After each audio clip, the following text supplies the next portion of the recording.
In this quick tutorial, I'm going to show you how you can find the refresh button on your Windows 11. My Windows 11 is updated, so if you don't have the updated version, you will not be able to see this refresh button. If you don't see that, you can always come down here and click on show more option, and then in here you will be able to find the refresh button. Let's go and right click here and then click on new, and then click on the text document.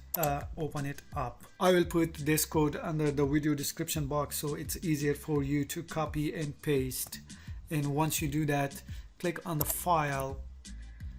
Now click on save as. After that, where it says save as type, click on that and choose all file. Give your file a name. I'm gonna give it like classic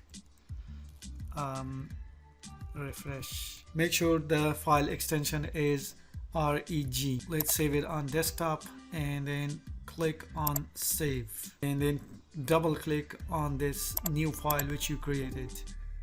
Click on yes. Click on yes again. Click on OK. Now restart your computer. As you can see, I just restarted the computer, and now let's right click on the desktop, and then in here we are back to the classic refresh version or the classic menu. Please give this video a like and subscribe to my channel, and I'll see you in the next video.